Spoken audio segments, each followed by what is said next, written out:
rekan-rekan media yang saya hormati dan keluarga korban, adapun perkembangan hasil penyelidikan dan penyidikan yang telah dilaksanakan oleh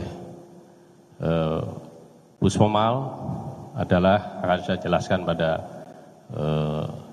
acara ini.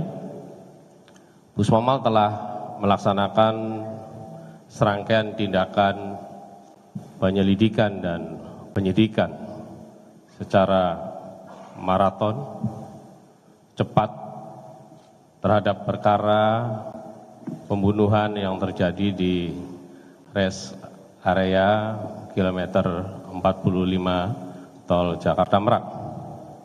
Dari hasil beberapa penyidikan tersebut bahwa benar, sekali lagi saya katakan bahwa benar penembakan yang dilakukan di kilometer 50 itu adalah dilakukan oleh oknum anggota TNI Angkatan Laut.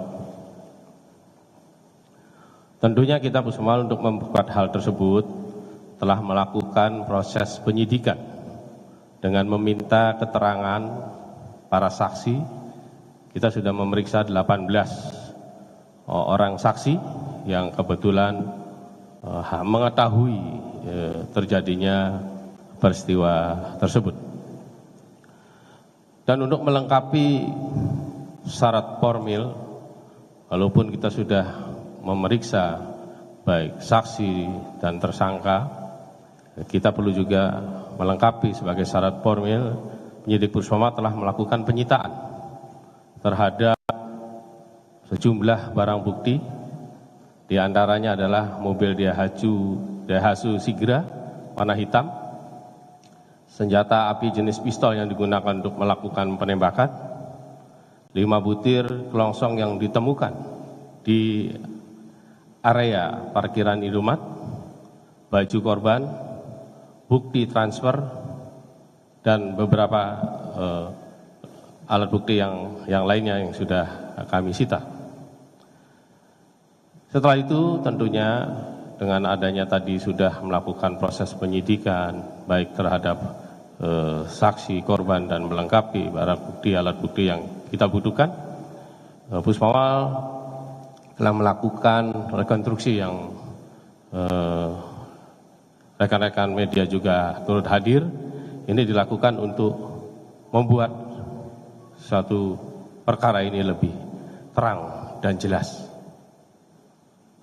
Dari hasil pemeriksaan saksi, tersangka, dan dikuatkan dengan barang bukti, maka para tersangka ini cukup bukti, sekali lagi saya katakan, cukup bukti melakukan tindak pidana pembunuhan sebagaimana yang diatur pada pasal 340 KUHP, Junto 55 ayat 1, pasal 338 KUHP, Junto pasal 55 ayat 1, kemudian pasal 480 KUHP, Junto 55 1 KUHP. Dengan telah selesainya tentunya proses penyidikan yang dilakukan oleh Puspomal, maka hari ini perkara pembunuhan akan kami limpahkan kepada Auditor Militer 207 Jakarta untuk proses hukum lebih lanjut. Tentunya rekan-rekan media, dengan diserahkannya berkas perkara pidana ini kepada Auditor Militer 207 Jakarta, ini menunjukkan bahwa apa yang kami sampaikan dari awal pada saat dulu, TNI Angkatan Laut berkomitmen terhadap penegakan hukum yang transparan dan akuntabel demi penegakan hukum yang adil. Kami mengapresiasi tentunya dan mengucapkan terima kasih atas kerjasama dan dukungan dari semua pihak dalam hal ini terkait di lingkungan TNI Angkatan Laut, Polda Banten, Polresta Tangerang, rekan-rekan media, dan keluarga korban tentunya yang telah berkenan meluangkan waktu untuk mengatensi perkara ini sehingga kami dapat menyelesaikan perkara ini secara cepat dan transparan. Oke, saya langsung jawab aja. Yang pertama berkaitan penerapan pasal. Jadi di situ saya menerapkan pasal di samping 340 ya. Kami menjudokkan pasal 55 di situ. Kemudian ada pasal 338 yang pembunuhan dan kami judokkan juga kepada pasal 55. Nah, berkaitan dengan pelaku 3 orang ini, mana yang lebih berat akan dijatuhkan itu, mungkin nanti dalam satu persidangan Bapak Hakim bisa memutuskan dengan adanya hasil pemeriksaan penyidikan daripada saksi dengan tersangka dan keterangan-keterangan yang kami berikan, maka di situ nanti akan ada putusan dari hakim mana yang berat dari 3 orang tersebut. Kemudian berkaitan dengan evaluasi, saya mengucapkan terima kasih apa yang disampaikan berkaitan dengan evaluasi. Ini sedang kita evaluasi ke dalam berkaitan dengan penggunaan senjata, apakah setelah selesai tugas itu akan dikembalikan dan sebagainya. Itu menjadi satu bagian saran masukan yang baik untuk kami untuk mengevaluasi penggunaan senjata. Ya, terima kasih.